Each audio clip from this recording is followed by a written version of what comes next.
Hey yo, something real messed up has been going down in Japan, so let's take a trip over to Aichi Prefecture and dive into this dark, twisted tale. Picture this, 7 dudes got nabbed for doing some truly awful stuff to their own daughters and stepdaughters, then sharing footage of it in a secret chat group. Yeah, it's as sick as it sounds, and it's got everybody shook. These guys are facing trial now, and the story's so heavy, it's hard to wrap your head around. Let's break it all down, from start to finish. No fluff, just the raw, crazy details, with a little extra meat on the bones to really get into what went down. Alright, so this whole nightmare kicks off in November 2024. One of these creeps, let's call him Suspect A, gets picked up by the cops on suspicion of abusing a kid in a way no parent ever should. At first, it seems just like another grim isolated case, but then the police dig into his phone and then bam, they strike gold, or more like a Pandora's box of horrors. They uncover this private chat group where he's been posting videos and pics of the awful things he's been doing to his own daughter, and it's not just him. They realize he's part of a whole network. That's when the cops knew they'd stumbled onto something way bigger and darker than they'd bargained for. So the police don't waste a second. They dive headfirst into this chat group like it's a digital crime scene, because honestly, that's exactly what it was. They figure out this thing's been running since at least December 2023, and it's not some chaotic free-for-all. No, it has got a ringleader, a guy in his 40s, who is running the show like a twisted gatekeeper. He's the one deciding who's in and who's out, vetting every new member to keep the circle real tight. The investigation ramps up fast, and by March 2025, they have tracked down 6 more guys tied to this mess, bringing the total to 7. Here is where it gets real techie.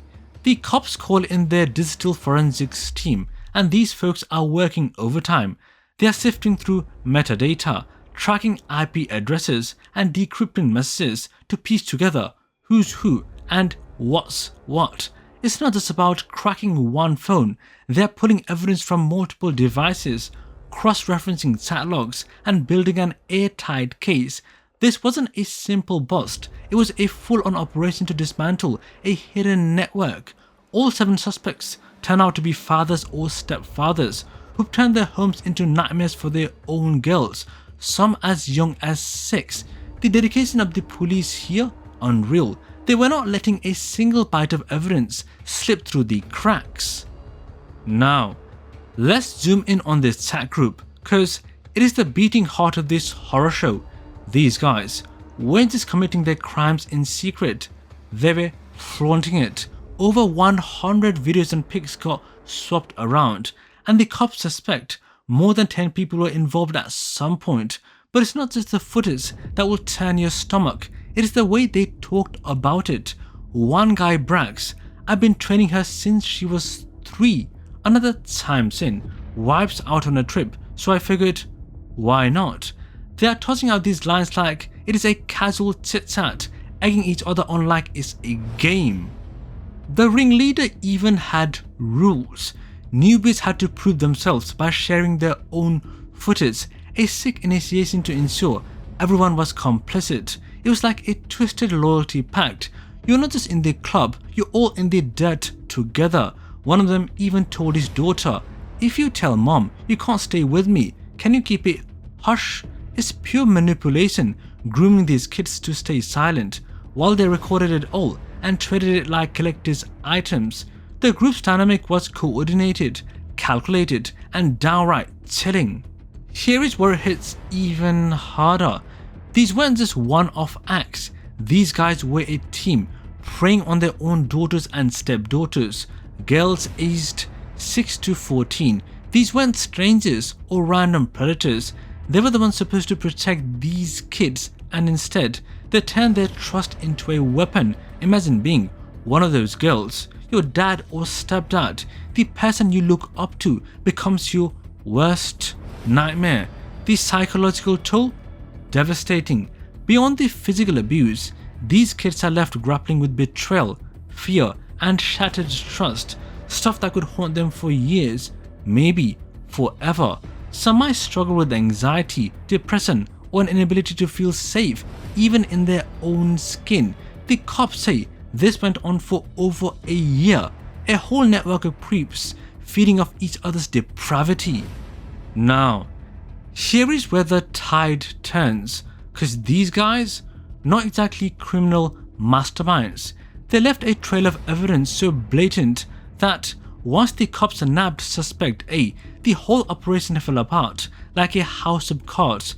By March 2025, all 7 are in custody, and here is the wild part, they don't even fight it. Every single one confesses, no denials, no excuses, just straight up owning it. In Japan, the law does not mess around with this stuff. Abusing a kid under 13, that is a minimum of 5 years behind bars, making or possessing those kind of videos up to 3 years or a hefty fine. And since they were running this as a group, the courts might stack the charges or push for harsher sentences. The legal process itself is a beast.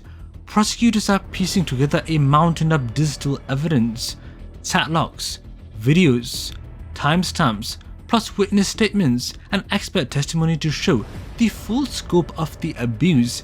The defense might try to argue for leniency, pointing to the confessions or claiming the guys did not mean for it to go this far, but with evidence this damning, that is a tough sell. Japan's judicial system takes intra-family crimes seriously, and cases like this often hinge on balancing punishment with the complexities of digital proof. So that is the entire rundown. Wild, right? It starts with one arrest, explodes into this secret chat group getting exposed, and ends with 7 dudes facing justice. But it's not just about them getting caught, it is about how they're hid in plain sight, turning their homes into crime scenes. The cops are still digging, suspecting there might be more creeps linked to this group who have slipped the net so far. And the girls, they're the ones left to rebuild after their own fathers tore their worlds apart. This ain't just a crime story to gape at, it is a gut punch with ripple effects. These weren't shadowy strangers, they were the ones tucking these kids in at night, then flipping their script behind the closed doors. The chat group turned it into a sick team sport, amplifying the evil. Then they got caught. Hell yeah, that is a win. Then they confessed. Even better. But no sentence will undo what those girls endured. Japan's watching this case closely as it heads to trial and is sparking bigger conversations. Advocacy groups are pushing for tighter laws on child protection, better education about digital safety, and more support for victims of intra-family abuse. Some are asking how predators can hide behind screens and what it will take to stop this kind of betrayal from festering again. It is a messed up reminder that the real monsters aren't always out there, they are sometimes right at home.